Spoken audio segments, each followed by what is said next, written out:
வணக்கம் அன்புக்குரியவர்களே. இன்று நீங்கள் பார்க்குறது பார்த்தீங்கன்னா பிரான்ஸ் நாட்டுடைய தலைநகரில் இருக்கக்கூடிய செயின்ட் சதுக்கம் அப்படிங்கிற இந்த செயின்ட் நதிங்கிறது தான். பாருங்கள், இந்த நதி தான் செயின்ட் நதி. இந்த நாட்டுடைய பாரிஸை சுற்றி ஓடிக்கிற நதி. இது வந்து பாரிஸுடைய ராயல் பேலஸ். அருமையான இடத்துக்கு வந்து பாருங்கள், நெப்போலியன்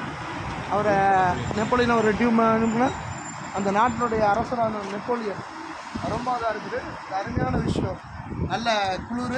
இதை டிசம்பர் மாதத்தில் இப்போ ஜான்வரி 1 நல்ல குளிர் பனி நல்லா அனுபவிச்சுருக்கோம். இது ரொம்ப சிறப்பாக இருக்குது. நம்மளுடைய வந்து அஜந்தன் ஃப்ரான்ஸ் நாட்டை சேர்ந்த அஜந்தன் கூடவே இருக்கார், வழிகாட்டியாக நிறையா இருக்குது. ரொம்ப சிறப்பாக இருக்குது. இந்த ஃப்ரான்ஸ் வந்தீங்கன்னா கட்டாயமாக பார்க்க வேண்டிய இடம் வந்து இந்த லூர் மியூசியம், அப்புறம் இந்த பேலஸ். ரொம்ப பிரெஞ்சுடைய கட்டடக்கலை பார்த்தோம்னா ரொம்ப சிறப்பாக இருக்குது. நம்ம ஊரில் இந்த பிரெஞ்சு கட்டடக்கலையை பார்த்துட்டு இந்த பூமியில் கட்டடம் வச்சுருப்பாங்க. பாருங்கள், இது கப்பல்